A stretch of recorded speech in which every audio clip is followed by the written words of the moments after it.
The first thing I'd like to say is take a step back and realize the vast majority of people today won't even touch cryptocurrencies. They're considered very high-risk investments, and they indeed can have a lot of downside risk and volatility, especially if you're not careful about what you invest in. With respect to this, I'm interested in and will be discussing what I believe is among the safest, yes, yet highest potential gain cryptocurrency. This video is not investment advice. It's just a culmination of my own thousands of hours of research. I really want to emphasize at the beginning here too, this isn't a jumping on the bandwagon type video. This is fundamental analysis. I'll be looking at the pure value propositions of the cryptocurrencies I'll be discussing. The factors I'll be looking at include the size and value of the communities, strength of the network capacity, speed of transactions, denominations, age of the cryptocurrency, price stability and inflation, and current valuations. So let's get started. In regard to the size and value of the community, which I look at as a good indicator of potential growth, Dogecoin has the second biggest cryptocurrency community behind Bitcoin, and it's without question larger than Litecoins. You can see this via the size of the communities on Reddit, as well as observing the amount of active addresses, both of which Dogecoin typically maintains about double the active users as Litecoin, if not more. I want to say too, consider the network effect. This implies, for instance, that if one network is 10 times smaller than another, it doesn't necessarily mean it'll have 1/10 the value. It could be a degree of power less, say 1/100th the value of the larger network. This is relevant in comparing Dogecoin against the sea of other cryptocurrencies out there. I also want to point out the qualitative value of the community. This is the value that may not immediately or obviously impact the success of a cryptocurrency, but I do pay attention to and value quality myself. I think it's important for long-term success.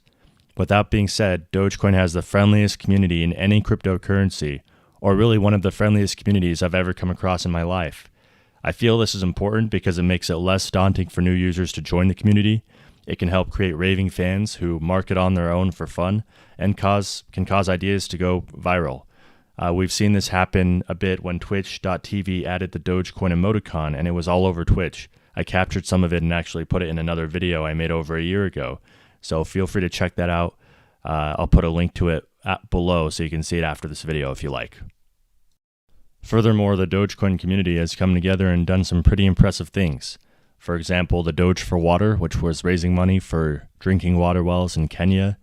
They also sent the Jamaican bobsled team to the Olympics, pretty cool. And also a NASCAR sponsorship for driver Josh Wise. To this day, no other cryptocurrency has surpassed Dogecoin in these kinds of charitable activities. Next up, we'll look at the strength of the network. Dogecoin and Litecoin use the same algorithm called script. This is the algorithm which secures the network.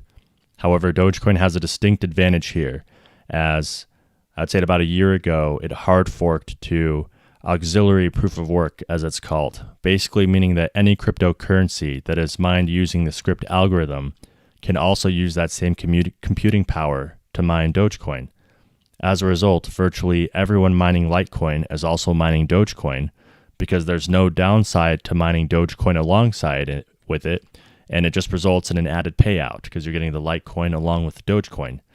Because of this, Dogecoin effectively has all the mining power of Litecoin, but it's not the other way around. Litecoin isn't able to benefit from people who are only mining Dogecoin. Thus, Dogecoin's network is actually more secure than Litecoin's.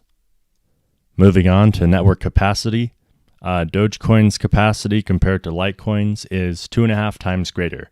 This is simply because both have 1 megabyte block sizes. That's the limit of transactions that can occur every period, every block. So they both have the same block sizes, but Dogecoin's blocks occur every minute, while Litecoin's occur every 2.5 minutes. This is relevant because Bitcoin's current issues are about the blocks becoming full or its network hitting the capacity. This has been a serious problem with Bitcoin right now, and it's been an ongoing ordeal for about a year. So this is certainly relevant. Also, the speed of the transactions, Dogecoin is again about 2.5 times faster than Litecoin. This again just occurs because Litecoin's blocks occur every 2.5 minutes, Dogecoin's occur every minute. So just another bonus there too. So next we'll look at denominations. I'm sure you've heard in the Bitcoin community, or if you've ever used Bitcoin, about using fractions of a Bitcoin for purchases. And it's a little weird, and especially for a new a newcomer to Bitcoin, it certainly seems a little strange. This is one reason why I think Dogecoin has an advantage too. Again, it's a qualitative effect, but it certainly helps people feel richer. There's a lot more Dogecoins than there are Bitcoin. And it seems more practical to make a transaction by, say, if you're buying a cup of coffee, buying it for 9,000 Dogecoins rather than, say, 0.0094 of a Bitcoin. In regard to the age of the cryptocurrency, this is the main thing Litecoin beats Dogecoin at. And at this point, Dogecoin's been around for about 2 years as well, so it's also passed the test of time.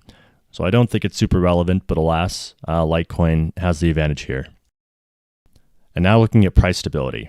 And this is important for conservative investors or just, most investors, because people don't want to lose what they have, right? So as part of this, one part is inflation. Dogecoin's inflation is at a bit less than 5% a year. Litecoin's is still over double that. Over the past year or so, Dogecoin's floated around the $100 to $170 per million range for some time.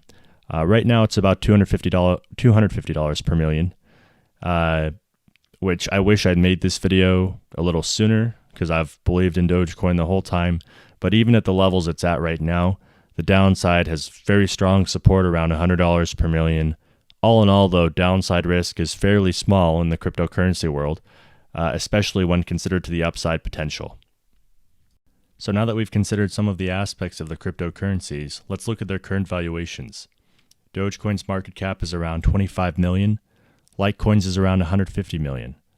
Based on what I've discussed in this video, I believe Dogecoin certainly deserves to have an equal, if not higher, valuation than Litecoin. In our next search, once we have a new influx of capital pouring into these markets, I'd say we have a strong likelihood of Dogecoin surpassing Litecoin's valuations, especially once people start paying attention to the value propositions of each cryptocurrency and, the mass organic marketing begins, as happens in the cryptocurrency bubbles.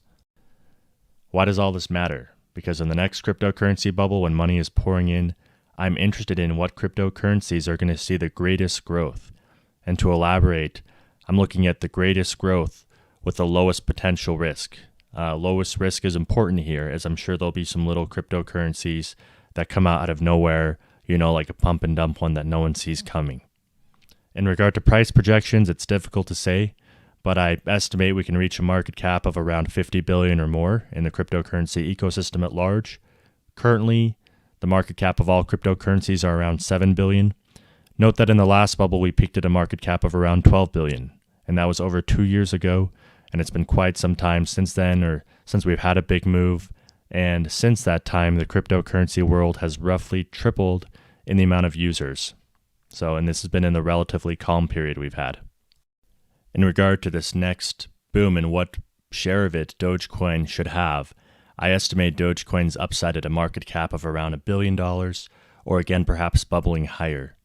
Again, in regard to its downside, Dogecoin has shown very strong support around the $100 per million level over the past year. At that price, the market cap is only around $10 million or so. And again, this is for the cryptocurrency with the second largest community behind Bitcoin. Compare that to Bitcoin, which over the past year had a market cap of no less than 2 to 3 billion throughout the whole period, which is 200 to 300 times greater in price than Dogecoin. All in all, I expect Dogecoin to certainly outperform Bitcoin and Litecoin in the next bubble, and with manageable downside risk. Consider more so Dogecoin as one of the safest and most stable cryptocurrency investments today, especially in light of Bitcoin's recent issues with its block size capacity or its transaction capacity becoming full. I'd say it's definitely the best choice between these three major players, Bitcoin, Litecoin, and Dogecoin. And once more, of course, I wish I made this video when Dogecoin was floating in the $100 to $150 per million range, but even today, we have a downside risk of conservatively of about 1/3 of the value and an upside potential of about 40 times or more of its value today. And that's it. Thanks for checking out my video. If you like it, be sure to give it a thumbs up, and if you haven't yet, be sure to subscribe, and I'll see you on the next one.